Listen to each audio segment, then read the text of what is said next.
The chair scraped across the hospital floor, so loud it made 3 nurses flinch. Nobody moved. Nobody breathed. Because the man in the bed had just thrown a $40,000 medical monitor straight at the wall, and the pieces were still sliding down toward the baseboard. And the head of cardiology was standing there with chart papers in his hands and a look on his face like he was deciding whether his pension was worth this moment. It was not. He walked out. Then the 2 residents behind him walked out. Then the nurse with the blood pressure cuff walked out. Then the hospital chaplain, who had not even been called, somehow sensed the energy from 2 floors away and decided today was not the day. And then there was silence, except for the beeping. And the man in the bed, 63 years old, worth $11 billion, with a heart that was failing him the same way. According to him, every single person in his life had been failing him for the last 40 years, just sat there, breathing, daring the room to send somebody else. And then the door opened, and a young woman walked in. She was not the attending physician. She was not even close. She was 26 years old, still wearing the short white coat that meant she was at the very bottom of the entire medical food chain, and she was carrying a cup of hospital cafeteria coffee that was definitely for herself, not for him. And she looked at the broken monitor on the floor, looked at him, looked back at the broken monitor, and then did something that no one in that hospital, in that city, possibly on that entire coast, had done in longer than anyone could remember. She pulled up a chair, and she sat down, and she did not say a single word. Before we go any further, if the story is already pulling at something in your chest, do me a favor right now. Subscribe. Share this with one person who needs to hear a story about what it really costs to be alone. And drop a comment below telling me who this reminds you of. Because I promise you, by the end of this, you will have someone in mind. Now, let's go back. His name was Walter Gaines. And the first thing you need to understand about Walter Gaines is that he was not always like this. There's a version of Walter Gaines that existed before the money, before the empire, before the boardrooms and the hostile takeovers, and the magazine covers and the lawsuits and the 3 divorces and the 2 sons who did not come to hospital when the hospital called. There's a version of Walter Gaines who was a boy in a small house in rural Ohio who used to sit on the back porch with his grandfather and watch the sun go down over a field of nothing. And that boy was quiet, and he was watchful, and he had these enormous brown eyes that his grandmother used to say could see clean through to the middle of things. That boy is still in there. That is the tragedy. That boy is still in there, and he has been in there for 60 years surrounded by everything that money can buy and starving away that no doctor has ever been able to diagnose, because it is not the kind of hunger that shows up on any scan. But we are getting ahead of ourselves. Right now it is a Tuesday in November, and Walter Gaines is in room 412 of Mercy General Hospital in Chicago, Illinois, and his heart, his literal, physical, biological heart, is in what his cardiologist described before getting a monitor thrown at him as a, quote, significantly compromised state, end quote, which is a very clean, very professional way of saying that the most powerful businessman in the state of Illinois might be dying. And he is alone. And the only person in the room with him is a 26-year-old first-year medical intern named, well, she will tell you her name herself. When she is ready, that is the kind of person she is. She does not rush into things. She does not need to announce herself. She walked into that room because she was sent to check the monitor that everyone forgot was destroyed, and she sat down because something in her, something that her mother had put there and her grandmother had reinforced, and 4 years of medical school had tried and failed to train out her, told her that leaving was the wrong thing to do. So she stayed. And Walter Gaines looked at her like she was either the bravest person he had ever seen or the most foolish, and he had not yet decided which. And for Walter Gaines, that indecision was itself remarkable, because Walter Gaines had not been undecided about anything in 30 years. He said, "They send you to clean up?" She said, "No." He said, "Then what do you want?" She said, "Nothing." He said, "Nobody sits in a room with me wanting nothing."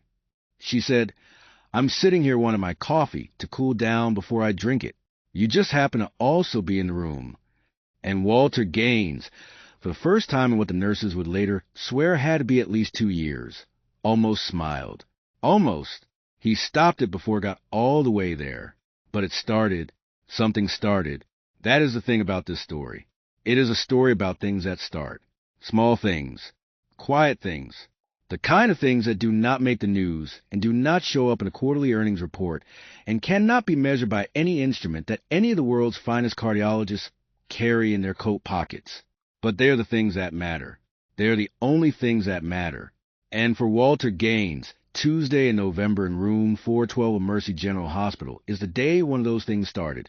And he does not know it yet. And she does not know it yet. But the universe is quietly, without asking anyone's permission, decided that these two people needed to be in this room together. The coffee cooled down. She drank it. He watched her. Neither of them spoke for 11 minutes. She counted. Later she would say she counted because she was nervous and she needed something to do with her brain. He would not admit that he counted too. But he did. At the 11-minute mark, his second monitor, the one they had not broken, made a sound it was not supposed to make, and she stood up immediately. And the intern disappeared, and the medical professional appeared, and her hands were steady, and her eyes were focused, and she checked the reading, and she adjusted something, and she pressed the call button, and she spoke to the nurse on the other end with a calm and A. She did not know that Walter Gaines had been telling every single doctor, nurse, specialist, and hospital administrator to get out of his room for 11 days. 11 days of refusing treatment. 11 days of refusing the medication adjustment that his primary cardiologist said was the difference between him going home in 2 weeks or not going home at all. She did not know that the hospital board had already had 2 emergency meetings about him. She did not know that his lawyers had been quietly contacted about medical power of attorney. Not because anyone wanted to have that conversation, but because at some point the hospital needed to be ready for what happened if Walter Gaines kept refusing care and his heart made the decision for him. She did not know any of that. She just knew that a man was sitting alone in a room surrounded by the wreckage of a monitor he had thrown, and that everyone had left, and that leaving felt wrong. What she also did not know, and this part is important, so stay with me, is that Walter Gaines had a file on her, not because he was sinister, not because he was some predator who targeted young women. That is not the story. That is not Walter Gaines. Walter Gaines had a file on her because Walter Gaines had files on everyone in his orbit, and the moment she walked into his room and did not leave, she entered his orbit, and his assistant had the file compiled within 2 hours, and Walter Gaines had read it twice before midnight that night. Her name was Dr. Camille Ross. Well, almost Dr. Ross. First-year intern. The paperwork still said her title was pending in the way all intern titles were pending, hostage to the next 2 years of sleep deprivation and impossible decisions and a constant low-grade terror of knowing that one mistake in this profession was not an embarrassing memo, but a human life. She had graduated top of her class at University of Tennessee. She had done her undergraduate degree in 3 years instead of 4, while working 20 hours a week at a grocery store deli counter. She had won a scholarship she had not applied for because a professor had submitted her application without asking, because he said he had never seen anyone work that hard and refused to ask for help at the same time. Her mother was a middle school science teacher. Her grandmother, the smart one, the nurse's aide, the one she promised. Her name had been Dorothy. She had died of a cardiac event. In a hospital. Alone. Because Camille had been in an exam she could not leave, and by the time the exam was over and she ran 4 blocks and burst through the hospital doors, Dorothy was already gone, and the nurse at the desk had looked at her with such practiced, professional gentleness and said, "I'm so sorry, honey." She went quietly, and Camille had nodded and said thank you and walked to the stairwell and sat on the stairs for a very long time. Walter Gaines read that part of the file. He read it twice. Then he called his assistant and said, "Take the file away. I don't want to look at it anymore." And his assistant, who had worked for him for 11 years, said, "Yes, sir." But she also noticed that his voice was different. Not softer exactly. More like the volume on something very loud had been turned down just slightly, enough to hear other things. She had worked for him long enough to know that this was significant. She said a small prayer that night. She was not generally a praying woman, but she said one. The next day, Camille almost did not go back. Not because she forgot. Not because she was busy. Though she was busy. She was always busy. Intern schedules are designed by people who believe that human beings can function on 4 hours of sleep and a granola bar for 72 hours straight. She almost did not go back because she talked to her resident that morning, a third-year named Dr. Marcus Webb, who was competent and slightly exhausted and deeply practical. And he looked at her over his clipboard and said, "Gaines?" You went in there voluntarily. She said he was alone. Marcus said, Camille, listen to me. That man has fired more people in the last 2 weeks than some companies employ. The cardiology department is writing incident reports. The chief of staff has personally called his attorneys 3 times. You don't want to be in that room. She said, he's scared. Marcus said, he's terrifying. She said, that's usually the same thing. Marcus looked at her and then looked away, which was what Marcus did when he did not have a response. And Camille finished her morning rounds, and at 4:17 in the afternoon, she stood outside room 412 with her hand on the door. She went in. He was awake. He was on the phone again. He held up the finger again. She sat in the chair that was still sitting where she had pulled it the day before, and she noticed that someone had swept up the pieces of the broken monitor and that there were fresh flowers on the windowsill, which was interesting because the order in Walter Gaines' chart said no flowers, patient allergies, and yet here were flowers, which meant that either someone had made a significant error or Walter Gaines had specifically asked for them and then put the allergy notation back in the chart. So no one would know he had asked for them. She looked at the flowers. She looked at him. He ended the call. He saw her looking at the flowers. He said, don't. She said, I didn't say anything. He said, you were about to. She said, I was going to say they're nice. He said, they're standard hospital room flowers. They're not nice. They're just less depressing than nothing. She said, sure. He said, my cardiologist wants me to start the new medication protocol today. She said, I know. I read your chart this morning. He said, you read my chart? She said, you're a patient in this hospital. I'm an intern in this hospital. I have access to charts. I don't have access to your financial statements, but I have access to your chart. He said, most people would find that invasive. She said, most patients in your condition would be taking the medication. He looked at her. She looked at him. The monitor beeped. He said, they want to change 4 of my medications at the same time. Do you know what that does to a person? She said, yes. It's uncomfortable and disorienting, and the side effects are significant for first 10 to 14 days. And it is also the protocol that gives you the highest statistical probability of going home. He said, going home. Something in the way he said it made her pause. She said, is there a reason going home sounds like a problem? He said nothing. She said, Mr. Gaines, when is the last time you were home? Like actually home. Not in a hotel, not in an office building, not in a car between 2 meetings. Home. He said, I have 6 homes. She said, that's not what I asked. He looked at the flowers. A very long time passed. He said, I own a house in Lake Forest. I've owned it for 22 years. It has 11,000 square feet and a staff of 6 and a lake view that every architect I've ever hired says is the finest in the state. She waited. He said, I slept there 43 nights last year. My assistant keeps a log. She said, why does she keep a log? He said, because I asked her to, because at some point I started to wonder. He stopped. It doesn't matter. She said, what did you start to wonder? He said, whether I actually lived anywhere, or whether I just owned places and moved through them. The room was very quiet. She said, your grandfather, the one you mentioned yesterday, did he have a home? Walter Gaines turned his head and looked at her with an expression that was hard to read, layered, like sediment, like something had been pressing down on it for a very long time. He said, he had 2 acres in Ohio and a farmhouse that leaked every spring, and a wood stove that smoked if you looked at it wrong. She said, and? He said, and it was the only place I've ever been that felt like it meant something. She did not say anything. He said, he died when I was 19. I was at college, Ohio State. I came back for the funeral, and then I went back to school, and I have been moving ever since. 44 years. I have been moving for 44 years. She sat very still. She understood that something was happening in this room that was not medical and was not professional, and was not anything that her residency training had prepared her for. She understood that she was the first person this man had said these words to, possibly ever, and that the reason he was saying them to her was not because she was exceptional, not yet, not in his mind, but because she was there, And he had been without there for so long that anyone who showed up and stayed was going to receive something enormous, whether they asked for it or not. She also understood, because her grandmother had taught her, because Dorothy had spent 30 years as a nurse's aide and had come home and talked to Camille about people where other grandmothers talked about recipes, that this was the moment, this was the door.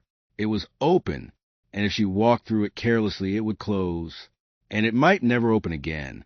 And the man in the bed might take the medication, or might not, might go home or might not. But either way, something essential in him would stay locked. So she was very careful. She said, "What was his name?" He said, "Harold." Everyone called him Hal. She said, "What did you call him?" And Walter Gaines, 63 years old, $11 billion, iron expression, room 412, said, in a voice that had gone somewhere it had not been in 4 decades, "I called him Grandpa." And that was it. That was the crack. Not a flood. Not a breakdown. Not anything dramatic. Just those 3 words in that voice, and the way his jaw moved slightly afterward, like he was making sure it was still there, like saying that word out loud after all this time had cost him something physical. She said, "Tell me one thing about Hal." He said, "Why?" She said, "Because you haven't told anyone about him in a very long time, and I think he deserves to be talked about." Walter Gaines looked at her for so long that she thought he was not going to answer. Then he said he used to keep butterscotch candies in his shirt pocket every single day of his life. And whenever I came in from outside and I was upset about something, some kid at school or something had gone wrong, before I even said a word, he would reach into his pocket and hand me a butterscotch candy, like he could see it on me, like he always knew. She said nothing. He said, "I have not thought about those candies in 20 years. She said, "They sound like they were important." He said, "Everything about him was important. I just didn't know it until he was gone. And then I spent the next 40 years trying to build something big enough that I wouldn't have to feel how gone he was." She said, very quietly, "How's that working?" And Walter Gaines laughed. Not a polished laugh. Not the laugh of a man in a boardroom. A real one. Short and raw and surprised at itself. Like a sound that came out without permission. He covered it almost immediately. Put his hand to his face. But it had happened. It was real. It was in the room. He said, "It is not working." She said, "No." He said, "I'm going to take the medication." She said, "I think that's a good idea." He said, "Not because you convinced me." She said, "I know." He said, I want to think about those candies some more. And you can't think properly when you're..." He gestured vaguely at the monitors, at himself, at the whole sorry architecture of a sick man who had been refusing to get better. "When you're like this." She nodded. She pressed the call button. She told the nurse that Mr. Gaines would like to speak with his cardiologist about beginning the medication protocol. The nurse was silent for 3 full seconds. Then she said, "I'll send him right in." Camille stood up. Walter Gaines said, "Tomorrow." She said, "I'll be in at 5 in the morning. I'll come by around 4 in the afternoon, if I can get free." He nodded. She said, "Get some sleep, Mr. Gaines." He said, "Walt." She stopped. He said, "My grandfather called me Walt. I haven't been Walt in a very long time, but I think I'd like to try it again." She said, "Okay, get some sleep, Walt." She left. In the hallway, she leaned against the wall for a moment and breathed, because she was 26 years old and she had just sat with something enormous, and she was not entirely sure she knew what to do with it yet. Down the hall, she could hear the cardiologist's footsteps as he walked, quickly, like a man who could not quite believe what he had just been told, toward room 412. She walked the other way. She had 17 patients still to check on. She had a life to save in the morning. Several, in fact.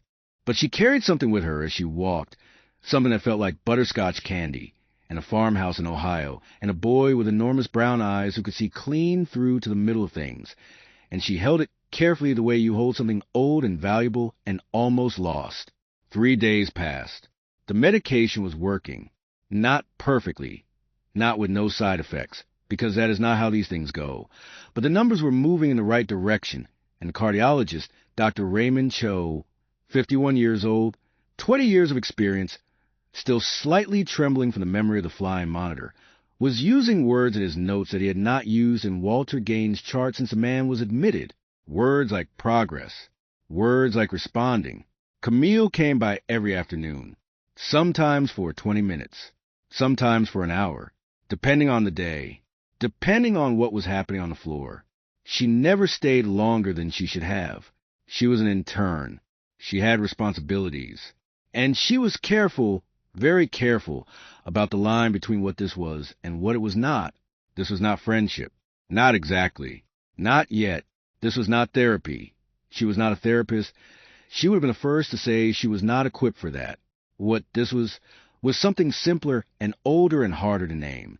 This was one human being sitting with another human being and refusing to pretend that everything was fine when it wasn't, and also refusing to pity him. Because pity was a thing he could smell from across a room, and it made him close like a fist. What she gave him instead was honesty. Not cruel honesty. Not the honesty of someone settling a score. The honesty of someone who had grown up without the luxury of pretending. On the fourth day, his son came. The older one, Daniel, 41 years old, which meant Walter had been 22 when Daniel was born, which if you do that math tells you something about a young man and a young woman and a situation that moved faster than either of them had planned. Daniel was tall. He had his father's jaw and his mother's eyes, and the particular postures of a person who has spent decades trying to take up less space in a room where his father was present. Camille was there when Daniel walked in. She made to leave. Walter said stay. She stayed. Daniel looked at her. He said, "And you are?" She said, "I'm one of the interns on this floor." Daniel looked at his father. He said, "How are you feeling?" Walter said, "Better." Daniel said, "The doctors are saying the medication is helping." Walter said, "Yes." Daniel said, "Good. That's good." He stood there. He was holding a paper bag that turned out to contain, of all things, a fruit basket, and for a moment Camille thought about the profound strangeness of a man worth several $100 million bringing his billionaire father a fruit basket from the hospital gift shop, and what that said about the distances between them, about how little Daniel Gaines knew what to bring to this man who had everything and seemed to want nothing. Walter looked at the fruit basket. He said, "Sit down, Daniel." Daniel sat. The two of them looked at each other across the small geography of the hospital room. Camille had a strong feeling that she was watching something that had been not happening for a very long time. Two people orbiting each other across decades, close enough to see but not to reach. Walter said, "You came alone." Daniel said, "Michael is in London. He sends his." Walter said, "I know what Michael sends. He sends a text. He's been sending a text my whole life." Daniel said, "Dad." Walter said, "I'm not criticizing. I'm just saying what's true." Daniel said, "Now is not the time to..." Walter said, "My cardiologist told me 3 weeks ago that I need to make changes. Not just the medication. Life changes. Stress. The way I work. The way I..." He stopped. He used the word relationship. Said I needed to think about my relationships. Daniel said nothing. Walter said, "I didn't speak to you for 2 years, Daniel. Do you remember why?" Daniel's jaw tightened. "We don't need to do this right now." Walter said, "I'm in a hospital bed, and my heart is failing. When exactly do you suggest we do this?" The room was so quiet that Camille could hear her own heartbeat. Daniel said, "You cut me out of the Henderson acquisition. You made that decision without me and then announced it to the board while I was sitting at the table, in front of 30 people. Walter said, "Yes." Daniel said, "You humiliated me." Walter said, "Yes." Daniel blinked. He had not been prepared for that. He had been prepared for the Walter Gaines version of this conversation, which was defense and counterattack, and the repositioning of blame until you were so confused about whose fault it was that you gave up. He had been prepared for that conversation. He had had that conversation approximately 40 times in his adult life. He had not been prepared for yes. He said, "Why?" Walter said, "Because I didn't trust you, and instead of telling you that I didn't trust you, I just acted like you weren't there. Because that's what I do. I act like the things I can't deal with aren't there." He paused. "I did that with your mother. I did that with you. I did that with your brother until there was a wall between us, so high neither of us could see over it. Daniel sat very still. Walter said, I'm not telling you this because I had some revelation, and everything is fixed. I'm telling you because I'm lying here thinking about my grandfather and how he died, and I went back to school because I didn't know what else to do, and I've been going back to something ever since. Just always moving. And I don't want to die without at least... He stopped again. His voice had developed a roughness. He cleared his throat. I don't want to die without at least saying the true thing once. Daniel put his face in his hands. Not dramatically. Just quietly. Just a man sitting in a hospital chair with his face in his hands for a moment. When he looked up, his eyes were red. He said, What do you want, Dad? Like, actually, what do you want from me? Walter said, I don't know yet. I'm still figuring that out. Daniel said, Okay. Walter said, Okay. Another silence, but different. This one had some air in it. Camille stood up and said, I'll give you two some time. And this time when she moved toward the door, Walter did not say stay. He let her go in the hallway. She stood still for a moment, and she thought about her grandmother Dorothy, and how Dorothy used to say that sick people tell the truth. She said it used to be the thing that surprised new aides the most, how honest people got when the body stopped cooperating, how all the armor that took a lifetime to build could just fall away in a hospital room, and leave something young and scared and real underneath. She said it like it was a gift. Camille was beginning to understand what she meant. 9 days into the medication protocol, something happened that nobody expected. Walter's numbers crashed. Not dramatically. Not a sudden crisis in the way medical dramas show it, with alarms and running in paddles. It was quieter than that, the way the worst things often are. His rhythm destabilized. Dr. Cho was called. Then 2 other cardiologists were called. Then the word specialist and transfer were used in the hallway outside room 412 in voices that were professionally calm and therefore terrifying. Camille heard about it at 7 in the morning when she was 3 floors up. She was in the middle of a procedure. She finished the procedure. She went downstairs. Walter was awake. He was connected to 2 additional monitors now. His face was a particular shade that she recognized from her studies and her rotations and her grandmother's last days, and she breathed through what that recognition made her feel, and she sat down in the chair, and she said, I heard. He said, they want to transfer me to Northwestern. She said, I know they have a better cardiac unit. He said, if I'm going to die, I'd like to do it somewhere that has a window I've looked out before. She said, you're not going to die. He said, you can't promise that. She said, no, but the team at Northwestern is excellent, and your numbers are not. He said, stop. I know what my numbers are. He looked at her. I am scared. She had known it. She had seen it in every conversation, behind every joke, underneath every sharp remark. But hearing him say it out loud was something else. Because Walter Gaines did not say he was scared. Walter Gaines had probably not said those words since he was 8 years old. She said, I know. He said, I don't do well with new places, new people. She said, I know. He said, I had my assistant look into whether you could transfer to Northwestern for the duration of my... He stopped. He looked at the window. It was a ridiculous idea. You're an intern. You can't just transfer hospitals because a patient... She said, Walt. He looked at her. She said, I will talk to Dr. Cho. I will ask about a temporary attending arrangement. I cannot promise anything because I am actually at the very bottom of this entire profession's hierarchy, and I have approximately 0 leverage anywhere. But I will ask. He said, you would do that? She said, I would ask. That's all I can do. He said, why? She said, because you're scared. And you told me the truth about that. And I think that was very hard for you. And I think it deserves something real back. He looked at her for a long moment. He said, you know I'm going to drive you absolutely insane. She said, you already drive me absolutely insane. He said, I threw a $40,000 monitor at a wall. She said, I know. The bill is in your chart. You're paying for it. He said, of course I'm paying for it. She said, and they took it out of your charitable donation balance. He said, They did what? She said, I'm kidding. He said, that's not funny. She said, it's a little funny. He said nothing.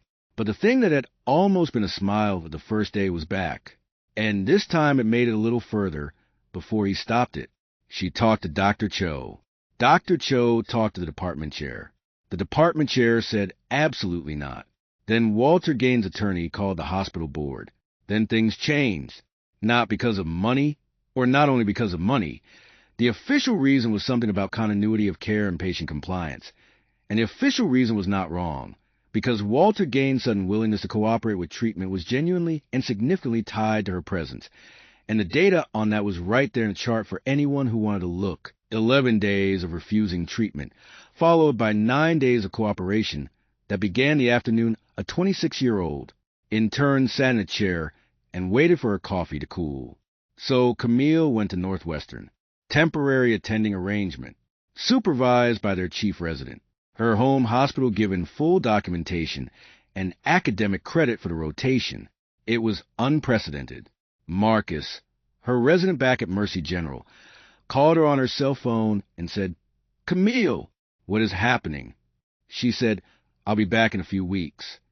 He said, he moved you to another hospital. She said, he didn't move me. I asked. Marcus said, are you okay? Like genuinely, are you okay? She said, I'm fine, Marcus. He's a patient who cooperates with treatment when someone stays in the room. I'm staying in the room. Marcus was quiet for a moment. Then he said, okay, but if anything feels wrong. She said, I'll call you. She did not tell Marcus what was actually happening. She did not tell Marcus that she had been thinking about her grandmother every single day in that room. That sitting with Walter Gaines was doing something to her that she did not have the language for yet. That she had gone home 3 nights ago and looked at a photograph of Dorothy that she kept on her nightstand and said out loud in the empty room, Is this what you were trying to tell me? About people being scared when they're mean? Is this what that meant? That Dorothy had not answered. But the next day she had gone back to room 412, and something had felt like an answer anyway. Northwestern was bigger, colder architecturally, more glass, the kind of building that announces itself. Walter Gaines arrived by private transport, not an ambulance. He had refused an ambulance. The compromise was a specialized medical vehicle with monitoring equipment and 2 paramedics and enough padding to satisfy everyone's insurance requirements, and was installed a room on the 6th floor that was significantly nicer than room 412 at Mercy General, a room that had actual art on the walls and a view of the city, and enough space that the chair did not need to be dragged over from across the room. There was already a chair next to the bed. Camille noticed that when she walked in. She did not say anything about it. He said, they put it there. She said, I can see that. He said, I didn't ask them to. She said, okay. He said, I might have mentioned in passing that my intern had a habit of. She said, Walt. He said, the chair was already there when I arrived. She sat down. He said, the lead cardiologist here, Dr. Vasquez. She's supposed to be the best in the country. Camille said, she is. I looked her up. Her work on rhythm stabilization in compromised cardiac tissue is. She caught herself. She's very good. Walt said, you sound like you're reciting a resume. She said, I'm nervous. He looked surprised. He said, you? You walked into my room when everyone else fled. You negotiated a hospital transfer. What are you nervous about? She said, I'm nervous because Dr. Vasquez is one of the doctors I used to fall asleep reading about in medical school. And now I'm going to be in her department. And she's going to see me. And I'm going to either be someone worth seeing or I'm not. He said, you're worth seeing. She looked at him. He said, I've spent 60 years in rooms full of people trying to be worth seeing. I know how to recognize it. You're worth seeing. Dr. Vasquez will know it before the end of the first day. She said nothing for a moment. Then she said, that might be the nicest thing you've said to me. He said, don't get used to it. She said, I won't. He said, I mean it. She said, I know you do. He said, I'll probably say something terrible tomorrow. She said, almost certainly. He said, I'm not a good person, Camille. She said very carefully, I think you're a person who has been performing not goodness for so long that you've forgotten where performance ends. He was quiet for a long time. He said, "My first wife, her name was Patricia." He stopped. She waited. He said, "I loved her. I actually genuinely loved her. She was funny. She was sharper than anyone in any room she walked into, and she had this way of looking at you like you were the only person who existed, and I used to think I didn't deserve her. And then the business got bigger, and I got busier, and I stopped looking at her like she was the only person in the room. I started looking through her, and she stayed as long as she could, and then she left, and I told myself it was because she couldn't handle my life. But the truth is she could handle my life perfectly. She just couldn't handle not existing inside it." Camille said, "What happened to her?" He said, "She remarried. She's in Vermont. She has a garden and a dog, and according to mutual people who are foolish enough to tell me things I don't ask for, she's very happy." She said, "Are you glad?" He said, "Yes, actually yes." He said it like he was checking, like he was finding the answer as he spoke. "Yes, I'm glad she's happy. I wasted enough of her time. I'm glad she got somewhere real." Camille said, "Do your sons know that? That you think that about their mother?" He said, "No." She said, "They might want to." He said, "You think I should tell them?" She said, "I think there are probably a lot of things that the people in your life would want to know, that you keep in here." She touched her own chest, like butterscotch candy in a shirt pocket, just sitting there. He looked at her. He said, "You're going to change things, aren't you?" She said, "I'm just sitting in a chair." He said, "No, you're not. You haven't been just sitting in a chair since the first day." He said it evenly, without accusation, more like recognition. "You walked into my room, and you sat down, and you didn't try to fix me, or impress me, or get anything from me. And that is the rarest thing I have encountered in 63 years of living. And it is changing things. I cannot decide if I'm grateful or terrified." She said, "Can it be both?" He said, "It is both. It has been both since the moment you told me your coffee needed to cool down." She almost smiled. He almost smiled. And then Dr. Vasquez walked in. Dr. Isabel Vasquez was 54 years old and had the particular authority of someone who had been the most competent person in every room she had entered for approximately 3 decades and had simply gotten used to it. She was small and precise, and she wore her white coat like it was a decision. She looked at Camille the way you look at something unexpected that you are reserving judgment on. She said, "Dr. Ross, I've read your file. Impressive." Camille said, "Thank you." Dr. Vasquez said, "I have some questions about your methodology here that I'd like to discuss at some point." Walter said, "Her methodology works." Dr. Vasquez looked at him with a particular expression of someone who has dealt with many impossible patients and is long past being rattled by them. She said, "Mr. Gaines, your methodology was throwing a $40,000 monitor at a wall and refusing cardiac medication for 11 days. Dr. Ross's methodology appears to involve sitting in your room and talking to you. Both of these are unorthodox. I am a fan of exactly one of them. Would you like to guess which?" He said, "I like her." He said it to Camille. She said quietly, "I can see why." Dr. Vasquez ran through Walter's chart with the brisk efficiency of someone who had absorbed it before walking in, but wanted to review it in front of the patient for reasons that were both medical and interpersonal. And then she said she would return in the morning for a full evaluation and left. In the silence she left behind, Walter said, "She's good." Camille said, "She's exceptional." He said, "Are you going to be okay here? Without your department? Without your people?" She said, "I'll be fine." He said, "I took you away from your program." She said, "Temporarily, and with full credit, and I was the one who agreed to it." He said, "Why?" She said, "You already asked me that." He said, "You gave me an answer about deserving something real, but that's not the whole answer." She said nothing for a moment. Then she said, "I had a patient die last year, during my first month of internship. She was 71 years old, and she had been alone for the last 3 years of her life. Her family was gone or far away, And she died between 2 in the morning and 4 in the morning on a Tuesday, and no one sat with her. No one held her hand. No one was there. And I have thought about it almost every day since then. He said, she wasn't your patient to sit with. She said, no, but she was a person, and she was alone. She paused. My grandmother was alone when she died, and I was not there, and I have thought about that every day, too. He said nothing. She said, I'm not saying you're going to die, Walt. I'm saying that if something happens while I'm in the business of taking care of you, I am not going to be the person who wasn't in the room. I'm just not. He looked at her for a very long time. He said, your grandmother would have been proud of you. She said, stop. He said she would.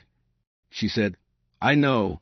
Please stop, or I'm going to embarrass myself in front of my new temporary attending. And this is already a professional situation that requires significant credibility maintenance. He almost laughed. This time, he let it go a little further. It sounded like something shaking itself loose. 2 weeks at Northwestern. 2 weeks of Dr. Vasquez's protocol, which was sophisticated and demanding and exactly what Walter's specific presentation required, and 2 weeks of Camille's daily visits, which were not on any chart and not any protocol, and were the thing that Dr. Vasquez mentioned obliquely to the chief resident when she said, keep an eye on that dynamic, not because anything is wrong, but because a thing doesn't have to be wrong to become complicated. The chief resident kept an eye on it. He reported back that the dynamic was an intern with a gift for staying and a patient with a lifetime of practice at making people leave, and somehow, inexplicably, the first was outlasting the second. He also reported that Walter Gaines had begun voluntarily asking for his medication on time, participating in the physical therapy that had previously been described in his chart as an unsuccessful intervention, had begun voluntarily, eating the food on his tray instead of having it removed, which had been the practice for the first 11 days at Mercy General when hospital food was apparently beneath him.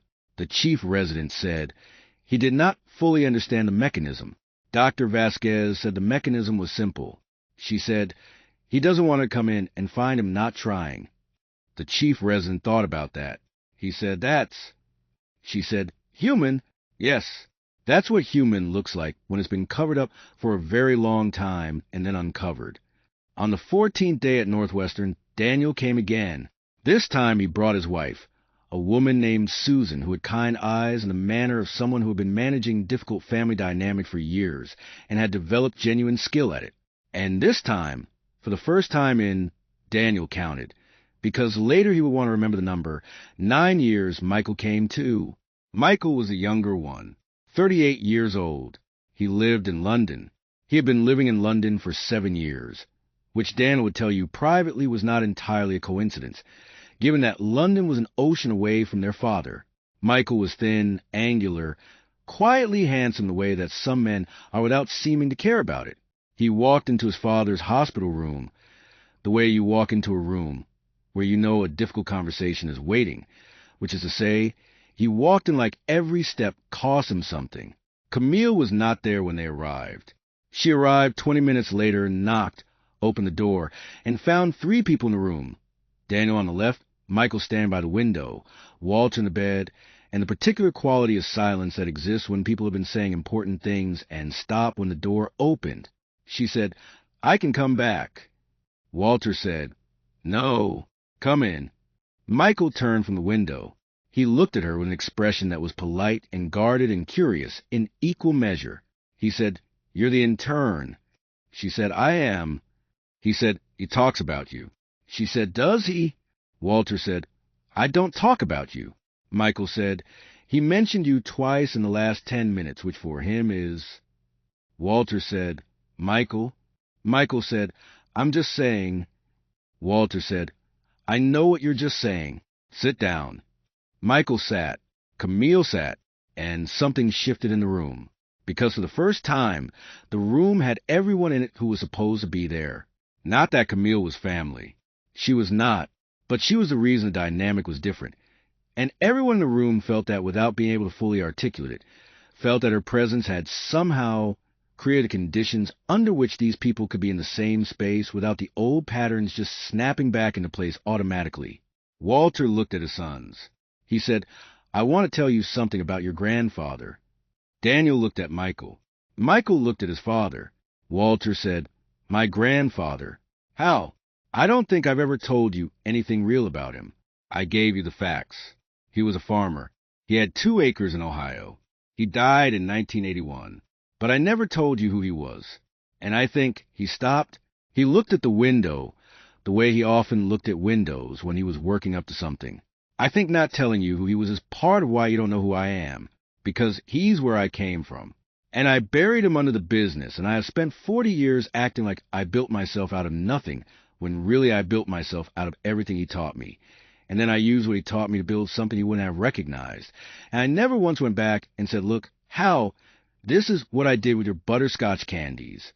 Michael said, "Butterscotch candies?" Walter told him about the candies. He told them the way he had told Camille. Not performed. Not cleaned up. The real version. The one with the leaky farmhouse and the smoky wood stove, and a boy coming in from outside upset about something, and a hand in a shirt pocket, without a word. Daniel leaned forward. Michael's expression changed. The guardedness moved out of it, and something younger moved in. Walter said, "He saw me. That's what I'm trying to say. He could look at me and see the thing that was actually there, not the thing I was presenting. And I have spent my entire adult life being terrified of being seen and desperate to be seen at the same time, and it has made me—" He looked at his sons. "I know what I made you feel. Both of you. I know because I've been sitting in this bed for 3 weeks, and I've had nothing to do but go back and look at things clearly. And I owe you both."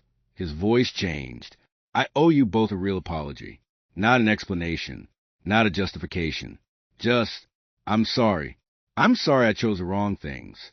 I'm sorry I put distance where I should have put time. I'm sorry I taught you to work and forgot to teach you what the working was supposed to be for." The room was very, very quiet. Michael had his hand over his mouth. Daniel had his eyes on the floor. Susan, Daniel's wife, was looking at her husband with the expression of someone who loves a person and has watched them carry something heavy for a very long time and is watching them, right now, in real time, begin to set it down. Walter said, "You can be angry. You should be angry. I'm not asking you not to be." Daniel said, "I'm not angry." Michael said, "I'm a little angry." Walter said, "Good. You should be." Michael said, "But I'm also—" He stopped. He shook his head. He tried again. "I'm also sitting here thinking about how I didn't call you for 2 months last year. 2 months. And I didn't have a good reason. I was tired of bracing myself, of waiting for it to hurt. So I just stopped calling." Walter said, "I know." Michael said, "And that's not okay either. I'm not putting this all on you." Walter said, "You can." Michael said, "I know I can, but that's not how I want to start." Start. The word sat in the room. Daniel heard it. Walter heard it. Camille, who had been sitting very still and trying very hard to be furniture, heard it. Start. As in, this is the beginning of something. This is not the end of the conversation. It is the beginning of one that is overdue by decades, but it is beginning, and beginnings are not small. Beginnings are everything. Beginnings are the most important thing in the universe. Walter looked at his son, the younger one, the one who had moved to London, and he said, "Are you happy over there?" Michael blinked. He said, "What?" Walter said, "In London. Are you happy?" Michael said, He stopped. He looked at his father. He said, "I don't think anyone has ever asked me that." Walter said, "I'm asking you now." Michael said, slowly, "I think I've built a good life there. I have work that I care about. I have friends. I have a woman I've been with for 3 years. He paused. "Her name is Alice, and she's a barrister, and she's brilliant, and she's funny, and she laughs at things that aren't funny yet, like right before the joke lands. And she makes me feel like there's enough time." Walter said, "Bring her. When I'm out of here, bring her to the house." Michael looked at Daniel. Daniel looked at Walter. Walter said, "I have an 11,000 square foot house that I've slept in 43 nights in the last year. It can handle a barrister named Alice." Michael almost smiled. Daniel did smile. Fully. It changed his whole face. And Walter Gaines, 63 years old, lie in a hospital bed with a heart that was slowly, stubbornly, and probably beginning to repair itself, looked at his sons and held a moment with both hands and did not move until it was finished. Camille slipped out of the room while the three of them were still talking. She stood in the hallway. She thought about her own little brother, Kevin, 22 years old, currently finishing a degree in electrical engineering in Memphis, who she talked to every Sunday, and who still called her Cammy, which she had asked him not to do since she was 16, and who she loved more than anything she could easily describe. She took out her phone. She called Kevin. He picked up on the second ring. He said, "Cammy, it's Thursday." She said, "I know it's Thursday." He said, "You call on Sundays." She said, "I know. I just wanted to call." He said, "Is everything okay?" She said, "Yes. I just wanted to hear your voice." He said, "Okay." And then, because Kevin had been raised by the same mother and the same grandmother and had the same enormous capacity to simply accept what was real, without needing to make it complicated, he said, "I've been working on the circuit board all day, and it's being so difficult, and I want to tell you about it." She said, "Tell me." And he told her. And she stood in the hallway outside the room where her father and his sons were putting something back together, and she listened to her brother talk about a circuit board, and she thought about Dorothy, and she thought about butterscotch candy, and she thought about the way some people spend their whole lives building things, and some people spend their whole lives keeping things, and both are necessary, and neither is enough without the other. She thought about what she was building. She thought about what she was keeping. On the 19th day at Northwestern, Dr. Vasquez called her into her office. Camille sat across from Dr. Vasquez at a desk covered in journals and research papers, and one small plant that looked determined to survive. Dr. Vasquez said, "Your work here has been excellent.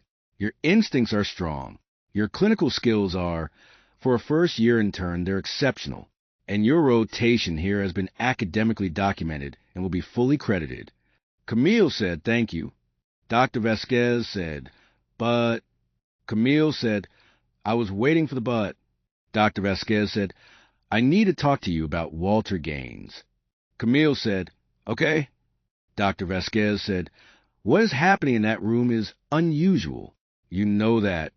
Camille said, "I know." Dr. Vasquez said, "He is progressing. His numbers are improving. His compliance is..."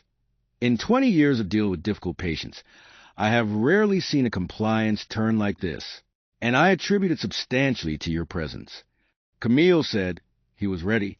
I just happened to be there when he got ready." Dr. Vasquez said, "Perhaps. But Camille, may I call you Camille?" Camille said, "Of course." Dr. Vasquez said, "You are going to have many patients in your career. Many of them are going to need you in the way Walter Gaines needs you. And if you give each of them what you're giving him, you will burn through yourself in 5 years.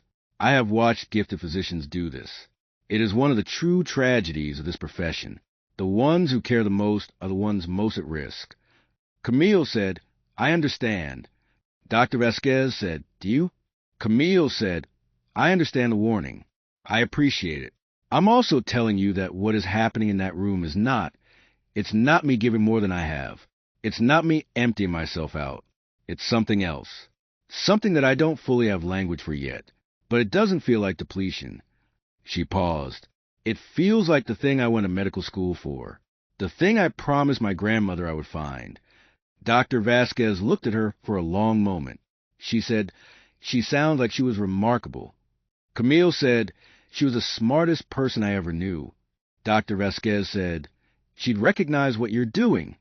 Camille said, "I think so." Dr. Vasquez said, "All right." She straightened a stack of papers. "His numbers are good enough that we're talking about discharge in 7 to 10 days. There's going to be a significant outpatient protocol, medication management, cardiac rehab, lifestyle modifications. He will need a coordinator."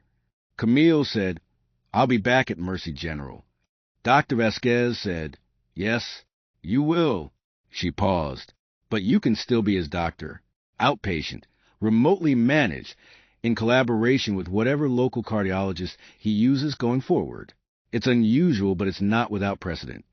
Camille said, "Are you suggesting I take him on as a long-term patient?" Dr. Vasquez said, "I'm suggesting that the mechanism that is keeping him alive right now is you. And medicine is not in the habit of discarding mechanisms at work. She went back to his room. He was sitting up. This was new. 2 weeks ago, he had been mostly horizontal, the body conserving everything. And now he was sitting up, and he had reading glasses on, and he was looking at something on a tablet that turned out to be, of all things, a book. She said, "What are you reading?" He said, without looking up, "Don't laugh."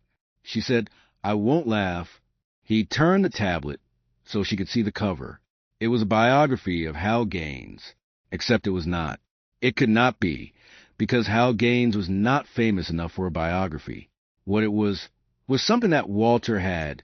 She looked at the dedication page when he held it out.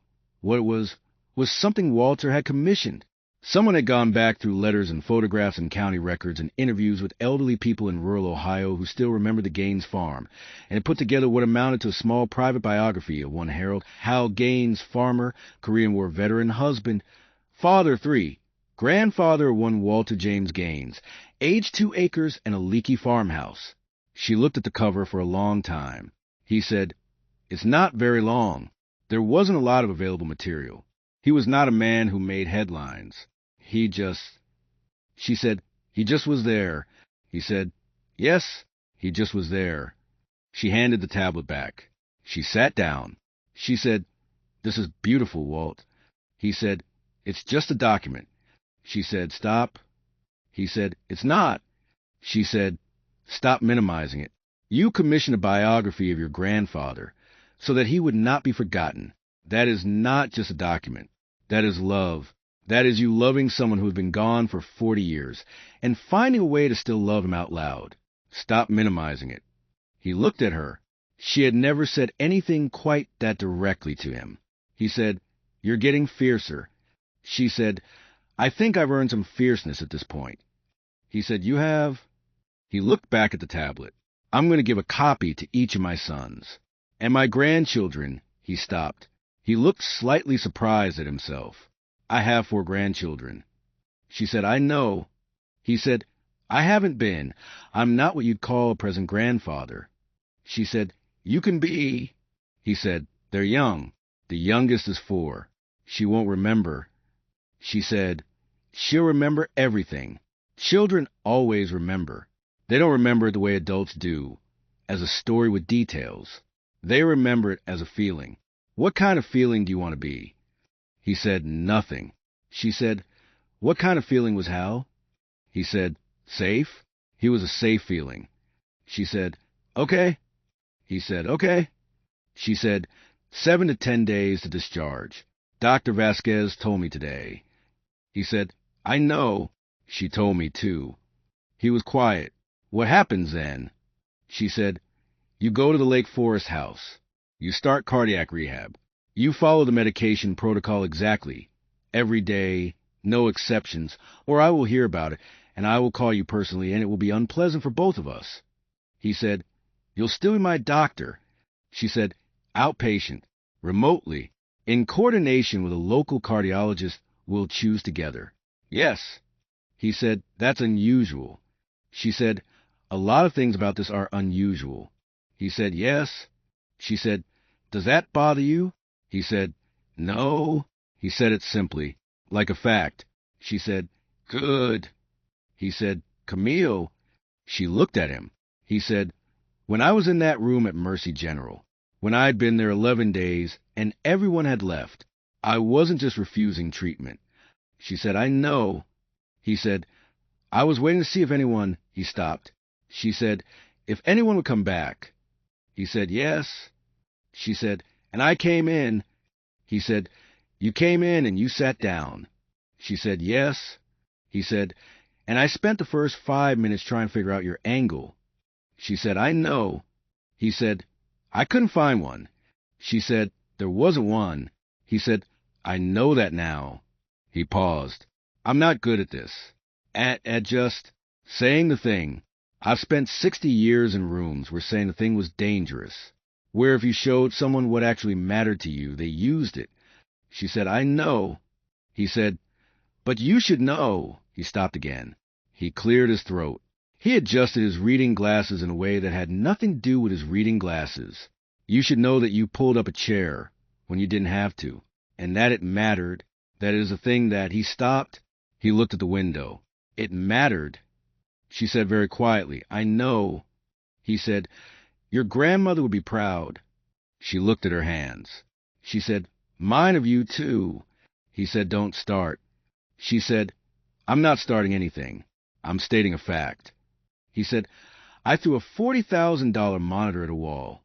She said, and then you paid for it. And then you took your medication. And then you told your sons the truth. And then you wrote a biography of Hal. He said, when you list it like that, it sounds. She said, it sounds like a person who decided to change, which is what it is. He was quiet. She was quiet. The monitor beeped. Outside the window, Chicago was doing what Chicago did. Large and loud and indifferent and full. She said, 7 more days. He said, 7 more days. She said, you're going to be okay, Walt. He said, I know. He said it like he meant it. There is one more thing you need to know. On the 6th of those 7 remaining days, something happened that nobody planned. Walter Gaines asked his assistant, who had worked for him for 11 years, to bring him something from the Lake Forest house. She brought it the next morning. It was a small glass jar. In the jar were butterscotch candies. He did not say where they came from. He did not say how he had managed to locate butterscotch candies in a specific old-fashioned round variety that his grandfather had kept in his pocket. He did not explain any of it. He just had the jar on his bedside table when Camille came in for her afternoon visit. She sat down. She looked at the jar. She looked at him. He reached over, opened the jar, and without saying a single word, held one out. She took it. She put it in her mouth.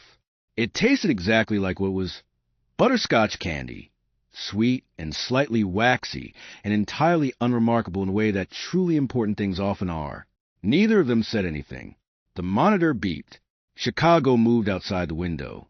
And something that had been broken for a very long time, not just in a man's chest, but in a man's life, sat quietly in the sunshine of that room and went about the slow, patient, unlikely work of healing. The day Walter Gaines was discharged from Northwestern Memorial Hospital was a Tuesday. He noted this to Camille as she walked alongside his wheelchair to the exit. He did not need the wheelchair. He was entirely capable of walking, but hospital policy was hospital policy, and he had, somewhere in the last 3 weeks, developed a new and slightly grudging respect for institutional process. He said, it was a Tuesday when you sat down. She said, I know. He said, that seems significant. She said, maybe. He said, I'm not a spiritual person. She said, I know. He said, but if I were. She said, I know. They reached the exit doors. The car was waiting, not the limousine, just a regular car. His preference now, something Daniel had arranged. Daniel was standing next to it. Michael was there too. Michael had flown back from London specifically for this. He had brought Alice. Alice was exactly as described.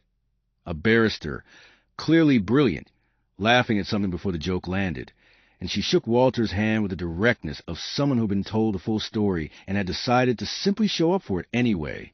Walter looked at her. He said, you're the one who makes him feel like there's enough time. Alice said, I try. Walter said, keep trying. He got in the car. Camille stood on the sidewalk. He rolled down the window. He said, Wednesday. You call me Wednesday to check the medication. She said, I know. I have it in my calendar. He said, and you eat something today. You look like you've been living on that cafeteria coffee. She said, I eat fine. He said, you eat terribly. I watched you eat a granola bar for dinner on Thursday. She said, that was a very substantial granola bar. He said, Camille. She said, Walt. He said, take care of yourself, so that you can take care of all the rest of them, the ones who need someone to stay in the room. She looked at him. She said, go home. He said, I'm going home.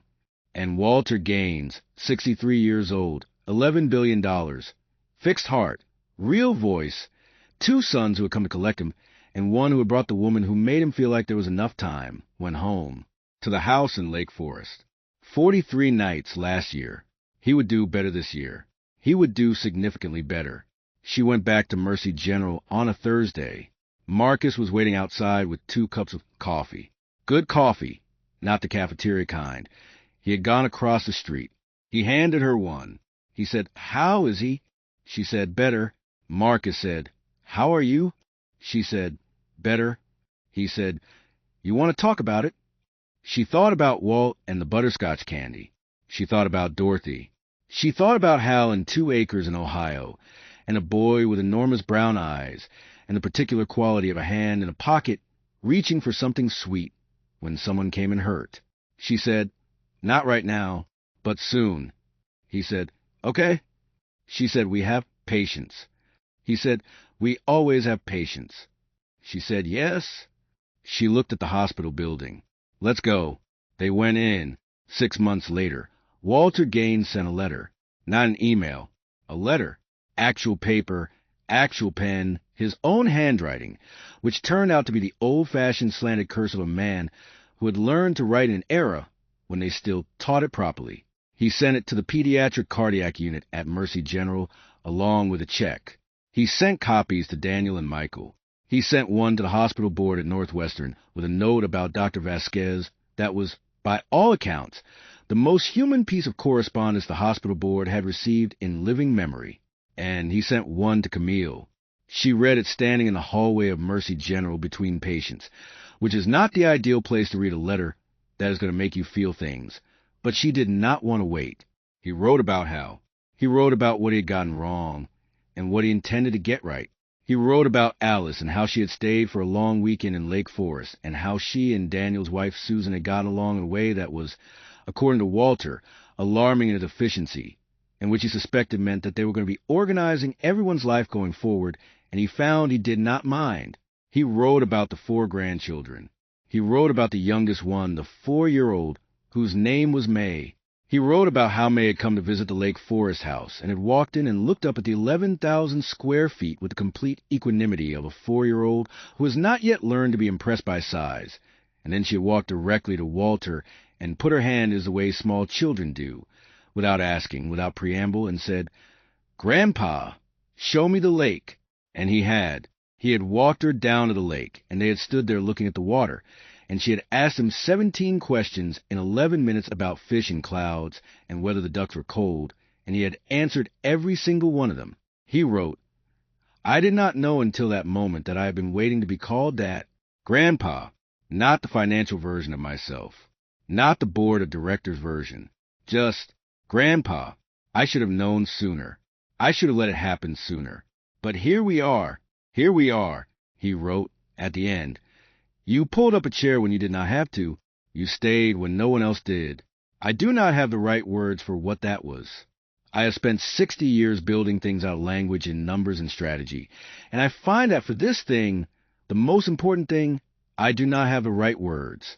So I will just say, thank you, and I will say, I found a box of butterscotch candy in a store in Lake Forest last Saturday, and I put it in my shirt pocket, and I kept it there all day. I think Hal would have liked you. I think he would have said that you could see clean through to the middle of things. He would have been right. She folded the letter. She put it in her pocket. She finished her shift. She went home to her apartment, and she sat on her couch, and she took out the photograph of Dorothy that she usually kept by her bed, Dorothy in her nurse's aide uniform. 30 years of showing up in rooms where people were scared. 30 years of being the one who stayed. She said, "I found the thing, Grandma. The thing you were trying to tell me about." Dorothy did not answer, but somewhere in the quiet of the apartment, in the particular stillness of a Tuesday evening in Chicago, something that felt like a hand in a shirt pocket and a butterscotch candy, and a chair pulled up and a person who chose to stay, something that felt like all of that at once, moved through the room. And Camille Ross, not yet a full doctor but getting there, 26 years old and just beginning, sat in the stillness of it and let it be what it was, which was love. The old kind, the kind that does not announce itself, the kind that just pulls up a chair and stays.